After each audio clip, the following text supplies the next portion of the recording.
orientation consultation. Malapit naman matapos ang province. So I think isa pa nakatikang no, to harmonize ang LPTRP once ang province once matapos na kagsang ato. No? So this is the period now where we allow the technical working group to consolidate ang mga inputs ng aton mga that came from the consultations kaya take consultation galain. So now they will consolidate that and finalize it.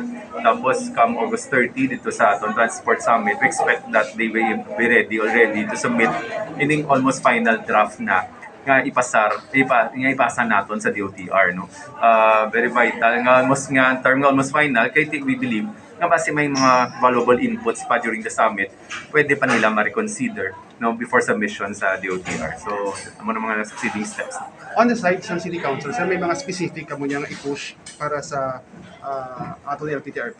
Since I've been participating during the orientation consultation, ang inputs naton ara naman dira no in the discussions nga wala sang ma-marginalize, ma-disenfranchise, syempre mga concerns ng pumuluyo nga mga ruta makalabot kit sila mga near the areas of work like the capital, the supermarket no. So all that is submitted there. Ang aton na lang ginabantayan once i-consolidate ni nila kung ano ang mga final pictures ning aton mga ruta no. And ang aton pagitbalantayan nga when we submit it to the DOTR, tani hindi na ma-disapprove unlike what they did before. Kasi ini produkto giniyas ang konsultasyon. No?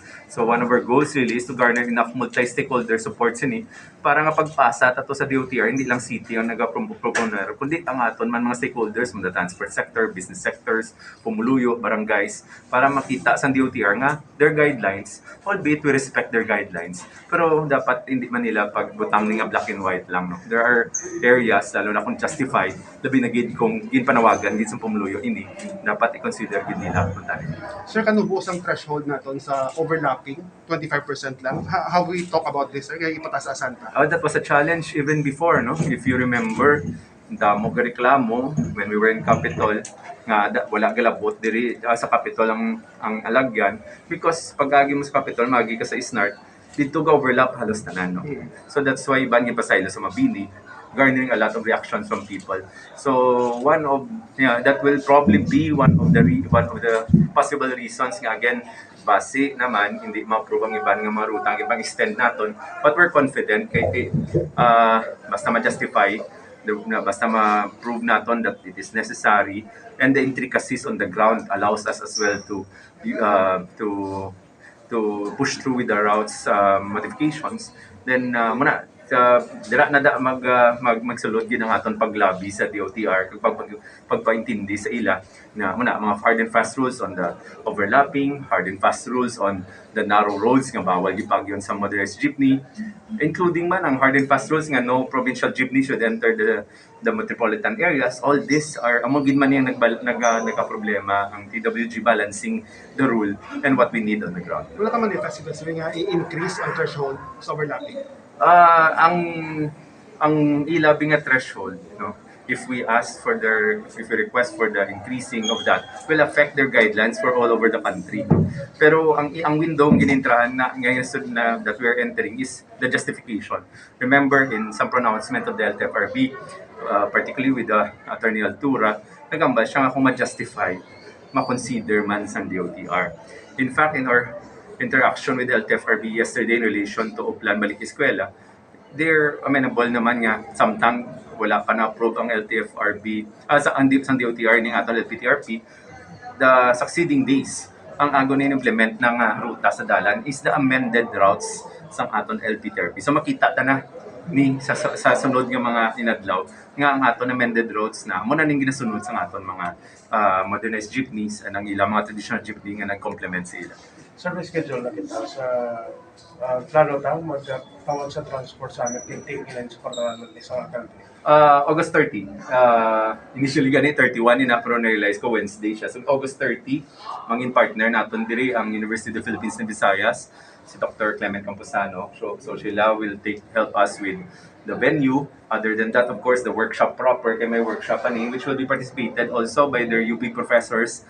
Dira na makapakita sa additional inputs not only on the LPTRP routes but also in other aspects of our modernization sa ating transport sector. So we're happy with our partner. So we're finalizing things and we're finalizing our invitees. Although open man na siya sa public, pero we'd like to invite invitees. Kaya may workshop component. Kasi the sector will also still have the last chance to submit inputs provided nga ang ilang inabasihan na ha, hindi na ang June 12 pa or nagiging LP30, kundi yung mga panibago na ruta. Kasi sometimes the debate on the ground gabalik pa sa nagligad. No? I'd like them to focus now on whether the current amendments, modifications now responds to their need and whether may kulang pa rin.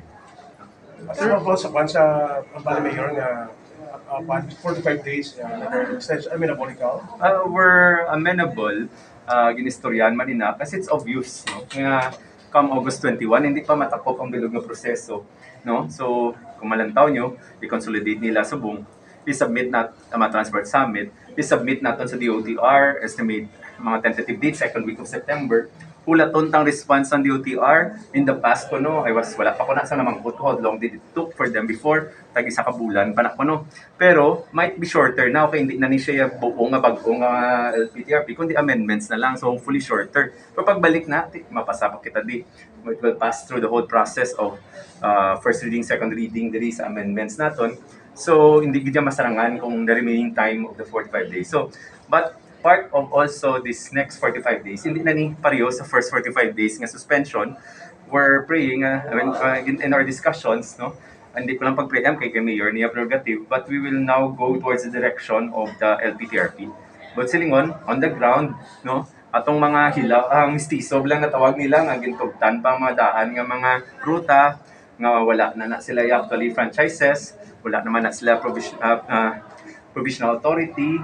So, dapat medyo hindi na. Dili na tapakad towards testing already or modernized jeepneys and our new routes, no? Leading towards nga na matamat ma-assimilate. So, basta may makita pa kita for improvement, well and good.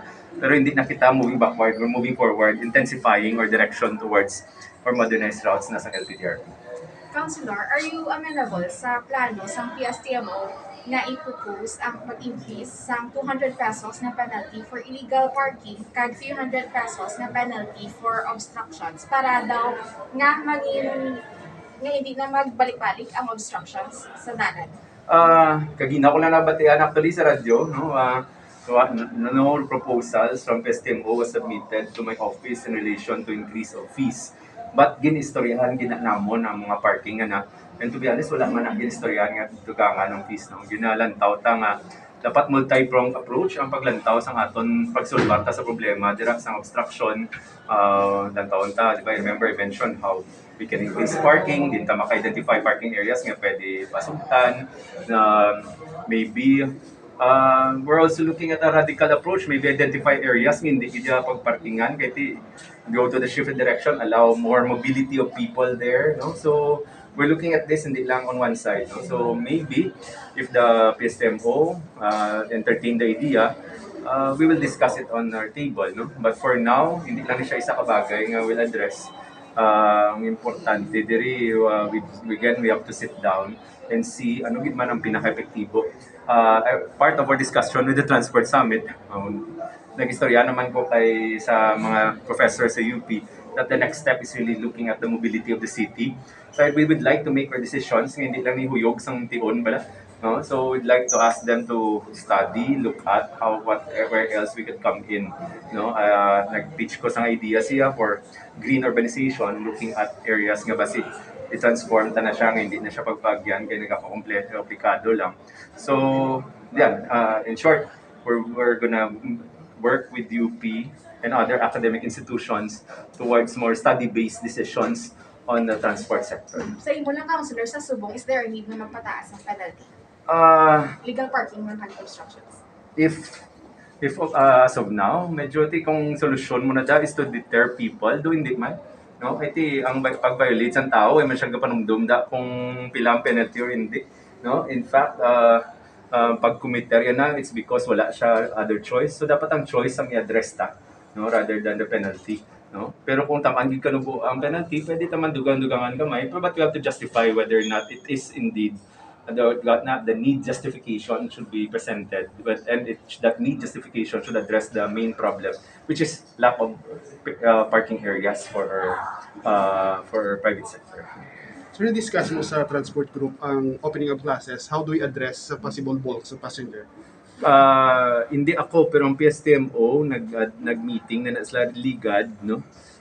Dapat they should comply with their commitment kay based on their franchise commitments dapat may mga 1,500 plus nga units both modernized and for the meantime kay kulang pa sila additional jeepneys that should cater to our commuting public, especially nga mag-open ang classes, no.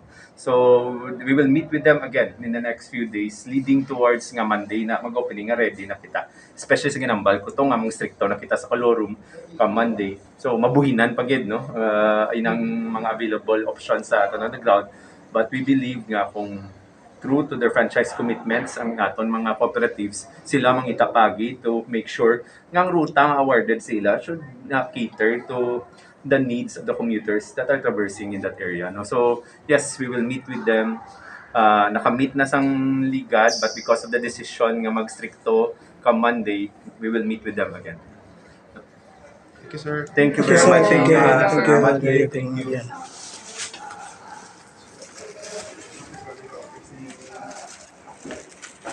So, nagkakababilang natin si Sir Seidfrey Cabaluna sa iyong napahayag. So, at this time, nadadarin supporting temporary office. At this time, dili sa session hall, sa city hall. Basta balita, ay online na yan. Mayong ulto.